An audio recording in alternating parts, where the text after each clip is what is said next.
కొంటున్నారు కదా. ఇప్పుడు ఏమంటాడు, కొనేవాడు బాగుపడిపోతాడు. ఎట్లాగా?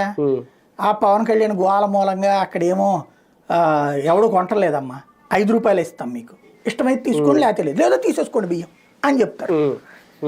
వీళ్ళల్లో పవన్ అభిమానులు అనుకో, పవన్ కొట్టిన దెబ్బకంట చచ్చారంటరా, మనకు 150 రూపాయలు తగ్గినా డబ్బులు అయితే మిగిలినాయి కదరా అని నవ్వుకుంటా తీరదొస్తే వీళ్ళు అక్కడ వీళ్ళు 5 రూపాయలు నష్టపోయారని వీళ్ళు మర్చిపోతారు. నిజంగా అట్ట కాదన్నప్పుడు బియ్యం ఆపేయాలి. ప్రభుత్వం నిజంగా చిత్తశుద్ధి ఉంటే ఏం చేయాలి?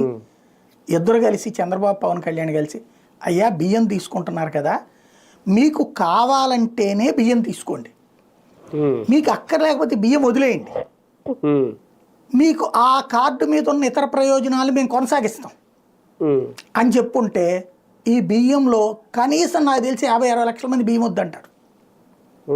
కనీసం 50-60 లక్షల మంది.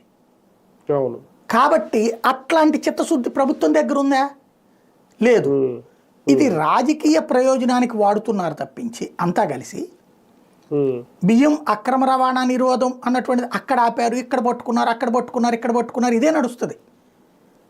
మన చిన్నప్పటి నుంచి బియ్యాలు పట్టుకోవడం నడుస్తూనే ఉంటుంది. అక్రమం ఎందుకు ఆపట్లేదు? మూలాన్ని పరిష్కరించకపోవడం వల్ల.